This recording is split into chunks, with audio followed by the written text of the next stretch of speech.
तब्बल 3 जिल्ह्यातील 6 विधानसभा मतदारसंघ गेल्या अनेक वर्षांपासून या लोकसभा मतदारसंघात शिवसेना आणि काँग्रेस व्यतिरिक्त कुठल्याच पक्षाचा खासदार निवडून आलेला नाही। देशातील 12 ज्योतिर्लिंगांपैकी एक ज्योतिर्लिंग या जिल्ह्यात आहे। प्रसिद्ध साहित्यिक नरहर कुरुंदकर यांचं जन्मस्थानही या जिल्ह्यात। रेणुका मातेसह नामदेव महाराजांचा वारसा सांगणाऱ्या आणि विक्रमी हळदीचं उत्पादन घेणाऱ्या एका लोकसभा मतदारसंघाबाबत आपण जाणून घेणार आहोत। नमस्कार, मी आतिक आणि स्वागत आहे तुमचं मुंबई तकच्या गणित लोकसभेच्या या विशेष कार्यक्रमात।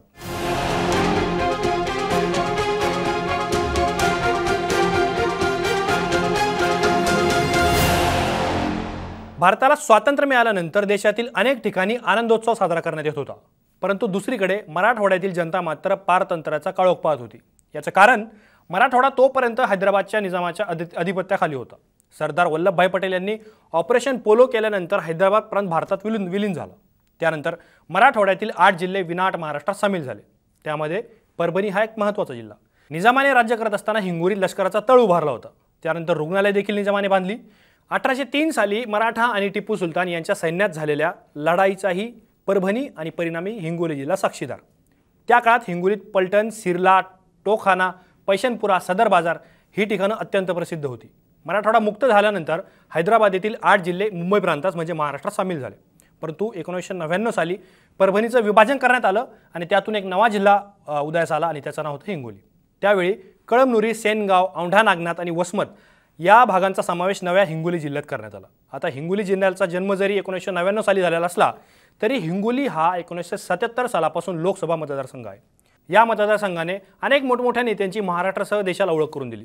जनता पार्टीचे चंद्रकांत पाटील, काँग्रेसचे उत्तम राठोड, पूर्वीच्या काँग्रेसच्या आणि त्यानंतर राष्ट्रवादीत येऊन खासदार झालेल्या सूर्यकांत पाटील, शिवसेनेचे विलास गुंडेवार, शिवाजी माने, सुभाष वानखेडे आणि काही वर्षांपूर्वीच कोरोनामुळे निधन झालेले राजीव सातवांनी या मतदारसंघाचं नेतृत्व केलेलं आहे। आणि 2009, 2014 आणि 2024ला या मतदारसंघात काय घडू शकतं, मराठा, ओबीसी आणि प्रामुख्याने बंजारा समाजाचं प्राबल्य असलेल्या मतदारसंघाचा नेमका इतिहास काय आहे आणि 2024च्या लोकसभेच्या निवडणुकीत हिंगोलीत काय घडू शकतं या प्रश्नांची उत्तरं जाणून घेऊयात।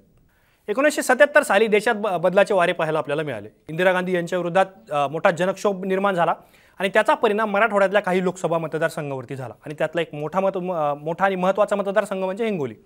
1977 साली इंदिरा गांधींच्या लाटेमध्ये त्यावेळी जनता पार्टीचे चंद्रकांत रामकृष्ण पाटील हे जनता पार्टीचे उमेदवार तिथं विजयी झाले। म्हणजे सुरुवातीला स्वातंत्र्यानंतर काही काळासाठी देशातले अनेक मतदारसंघ जे होते तिथं काँग्रेसचा उमेदवार सातत्याने निवडून येत होता, परंतु 1977 साली इंदिरा गांधींच्या विरोधात वातावरण गेलं आणि त्या वातावरणाचा परिणाम असा झाला की हिंगोलीत पहिल्यांदा जनता पार्टीचा खासदार निवडून आला आणि त्यानंतर काँग्रेसने पुन्हा एकदा पुनरागमन केलं।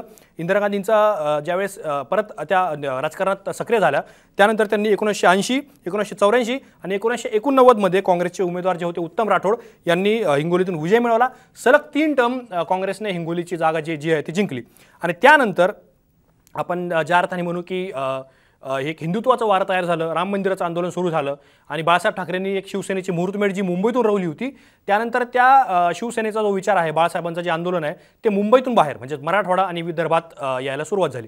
त्याचा परिणाम असा झाला की शिवसेनेचं जे संघटन आहे मराठवाड्यात आणि प्रामुख्याने हिंगोली लोकसभेमध्ये ते आलं आणि 1991 साली विलास गुंडेवार नावाचे व्यक्ती जे शिवसेनेचे उमेदवार होते ते हिंगोलीतून जिंकले आणि 1991ला शिवसेनेचा पहिला उमेदवार जो आहे तो हिंगोलीतून निवडून आला आणि त्यानंतर 2019 पर्यंत शिवसेना काँग्रेस असं काही समीकरण हिंगोली लोकसभेमध्ये आपल्याला पाहायला मिळतं। विलास गुंडेवार निवडून आल्यानंतर 1996 साली शिवसेनेने उमेदवार बदलला आणि शिवाजी माने एक नवीन चेहऱ्याला संधी देण्यात आली आणि बाळासाहेबांचा खास व्यक्ती अशी त्यांची एक ओळख होती। शिवसेनेचे उमेदवार 1996 साली जिंकून आले आणि त्यानंतर सलग 2 टर्ममध्ये शिवसेनेचा खासदार निवडून आल्यानंतर तिथल्या मतदारांनी एक वेगळा कौल दिला आणि काँग्रेसच्या दिग्गज नेत्या सूर्यकांत पाटील ज्या नंतर राष्ट्रवादीत आल्या त्यासुद्धा हिंगोली लोकसभेतून त्यांनी विजय मिळवला शिवसेनेच्या उमेदवाराला पराभूत करून। आणि त्यानंतर जे दुसऱ्या टर्ममध्ये शिवसेनेचे खासदार आले शिवाजी माने ते पुन्हा एकदा 1999ला निवडून आले आणि शिवसेनेने जो गड 1991 साली पहिल्यांदा मिळवला होता तो परत ताब्यात घेतला। 1996 मध्ये शिवाजी माने यांनी शिवसेनेकडून विजय मिळवला, परंतु त्यानंतर 1998ला म्हणजे 2च वर्षांनी लोकसभेच्या निवडणुका झाल्या आणि त्याच्यामध्ये सूर्यकांत पाटील ज्या काँग्रेसचे उमेदवार होते त्यांनी विजय मिळवला। 1999ला शिवसेनेचे शिवाजी माने विजय झाले, परंतु त्यानंतर पूर्वी काँग्रेसमध्ये राहिलेल्या आणि त्यानंतर राष्ट्रवादीत आलेल्या सूर्यकांत पाटील यांनी 2004 मध्ये लोकसभेची निवडणूक लढवली। अत्यंत चुरशीच्या निवडणुकीत सूर्यकांत पाटील यांनी पुन्हा एकदा बाजी मारली आणि ते दुसऱ्यांदा खासदार झाल्या।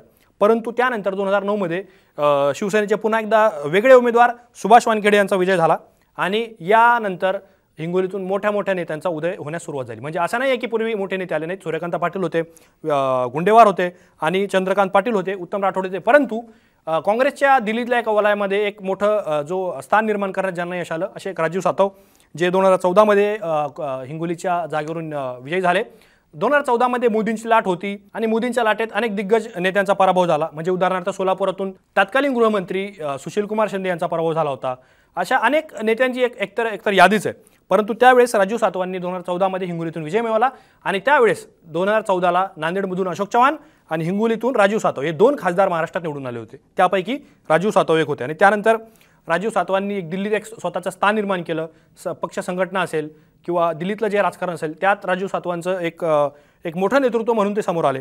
परंतु कोरोना काळात त्यांचं निधन झालं आणि निधन झाल्यानंतर एक काँग्रेस म्हणजे त्यापूर्वी ते राज्यसभेवर पण गेले होते आणि त्यानंतर शिवसेनेने एक नव्या उमेदवाराला उमेदवारी दिली. त्यांचं नाव होतं हेमंत पाटील. 2019ला हेमंत पाटलांना शिवसेनेने उमेदवारी दिली आणि हेमंत पाटील मोठ्या मताधिक्याने निवडून आले. तर आता जर आपण हिंगोलीचा इतिहास बघितला तर हिंगोलीमध्ये काँग्रेस आणि शिवसेना या दोनच पक्षांचं वर्चस्व राहिलेलं आहे. म्हणजे 1977ला जनता पार्टीचा उमेदवार निवडून आल्यानंतर जनता पार्टी असेल, भाजप असेल किंवा राष्ट्रवादी असेल किंवा महाराष्ट्र नवनिर्माण सेना असेल या कुठल्याच पक्षाला हिंगोलीत आपलं स्थान निर्माण करता आलेलं नाही आहे. त्याच्यामुळं आता आगामी लोकसभा निवडणुकीत हिंगोलीत नेमकं काय होऊ शकतं, हिंगोलीत कुठले विधानसभा मतदारसंघ आहेत, कुठल्या विधानसभा मतदारसंघामध्ये कुठले आमदार आहेत आणि जिल्हा वाईज कुठल्या पक्षाचे किती आमदार आहेत आणि जागा वाटपात हिंगोलीची जागा कुणाला सुटू शकते आणि तिथून उमेदवार संभावित कोणते असू शकतात याबाबत जाणून घेऊयात. हिंगोली लोकसभेतील विधानसभा मतदारसंघांचा जर विचार केला तर हिंगोलीमध्ये हिंगोली विधानसभा, कळमनुरी, वसमत, उमरखेड, किनवट आणि हदगाव आता 6 विधानसभा मतदारसंघ आहेत आणि त्यातले काही मतदारसंघ यवतमाळ जिल्ह्यातले आहेत आणि काही नांदेड जिल्ह्यातले आहेत. तर याच्यामध्ये हिंगोलीमध्ये तानाजी मुटकुळे जे आहेत भाजपचे आमदार आहेत, एक ग्रामीण भागामध्ये त्यांचा चांगला होल्ड आहे. दुसरं कळमनुरीतून शिवसेनेचे संतोष बांगर आमदार आहेत. शिवसेनेत बंड झाल्यानंतर त्यांनी सुरुवातीला ठाकरेंसोबत राहण्याची भूमिका घेतली, परंतु त्यानंतर ते एकनाथ शिंदे यांच्यासोबत गेले आणि आता ते एकनाथ शिंदे यांचे विश्वासू आमदार मानले जातात. वसमतमधून चंद्रकांत नवघरे जे राष्ट्रवादीचे आमदार आहेत, राष्ट्रवादीत फूट पडल्यानंतर ते दादा गटासोबत गेले. उमरखेडमधून नामदेव ससाने जे भाजपचे आमदार आहेत, किनवटमधून भीमराव केराम हे सुद्धा भाजपचे आमदार आहेत आणि हदगावमधून जे काँग्रेसचे नेते अशोक चव्हाण यांचे विश्वासू माधवराव पाटील जवळगावकर हे आमदार आहेत. तर जर आमदारांवाईज जर बघितलं तर जिल्ह्यामध्ये भाजपचे 3 आमदार आहेत, शिंदे गटाचा 1 आमदार आहेत, म्हणजे आता शिवसेनेचा, दादा गटाचा 1 आमदार आहे, काँग्रेसचा 1 आमदार आणि ठाकरे गटाकडे अद्याप एकही आमदार नाहीत. तर आता आमदारांची गोळाबेरीज जर बघितली तर भाजपकडे 3 आमदार आहेत. तर या निवडणुकीला भाजप हिंगोलीवरती दावा ठोकू शकतो. परंतु शिवसेनेची जर आपण इतिहास बघितला तर पारंपरिकरित्या हिंगोलीची जागा ही शिवसेनेकडे गेलेली आहे. परंतु 1977 नंतर भाजपचा खासदार इथे झालेला नाही आहे. तर कदाचित भाजप महायुतीमध्ये 3 आमदार असल्या कारणामुळं ही जागा लोकसभेची मागू शकते.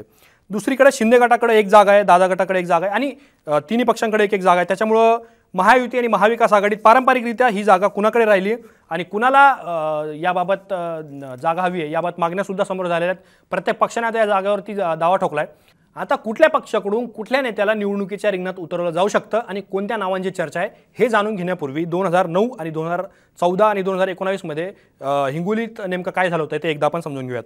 2009 मध्ये सुभाष वानखेडे जे शिवसेनेचे उमेदवार होते त्यांचा विजय झाला आणि राष्ट्रवादीच्या सूर्यकांत पाटील यांचा पराभव झाला होता. 73,000 मतांनी सुभाष वानखेडेंनी विजय मिळवला होता.